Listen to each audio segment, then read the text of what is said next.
gatas na yan? Ha? Nag-effort sila para ilabas yan. Pagkatapos inaksaya mo lang? Pero kayo po ang tumisod sa akin. Sinisisi mo pa ako at ako pa ngayon ang may kasalanan? Ha? Sayang ang mga gatas na yan. Himudin mo, hilaan mo, inumin mo. Hilaan mo lahat yan. Ubusin mo lahat yan, inumin mo. Sige! Matanga-tanga ka. Hilaan mo! Matanga-tanga ka kasi. Ikasot ka eh. Ha? Hilaan mo na. Hilaan mo! Hilaan mo, ubusin mo yung mga gatas na yan. Bitawan mo yung kaibigan ko! Ay! Ay! Senyora! Tumayo ka nga. Senyora! Sobra naman ho yata kayo.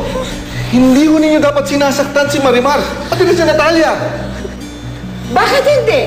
Inaksaya nila ang mga gamit ko? Alam nyo ba, taga-sito kung saan pa nanggaling ang mga gatas na yan? Sa New Zealand. Senyora, kahit na po ano ang nagawa, wala ho kayong karapatan na manakit. May karapatan ako! Dahil gamit ko ang mga ito. At pamamahay ko to. Kung tutuusin, kaya ko kayong palayasin lahat. Pero hindi ko gagawin yun dahil may respeto pa rin ako sa inyo bilang pare. Hindi ko kailangan ng respeto ninyo. Mas katutuwa ko kung nire-respeto ninyo ang kapwa ninyo.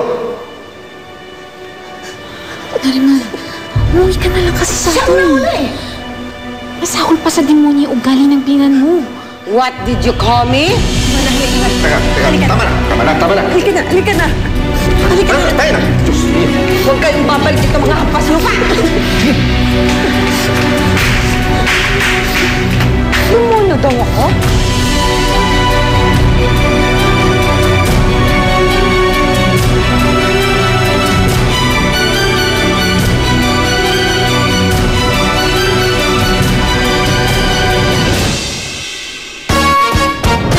Walang sino man na magpapapasok sa ambisyosang ilusyonatang palakang yon.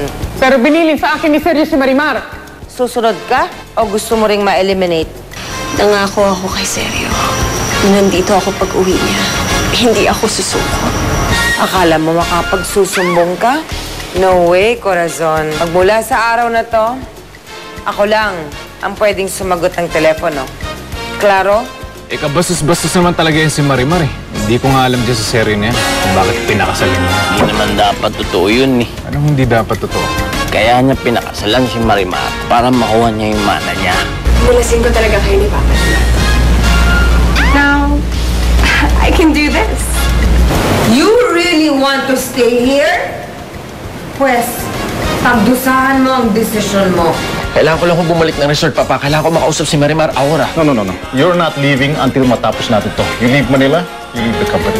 Lucky for you, Sergio. I'll make sure na hindi tayo matatapos dito. And once we're done, it'll be too late for you and that stupid island girl. Hindi na kayo ulit magkikita ni Marimar.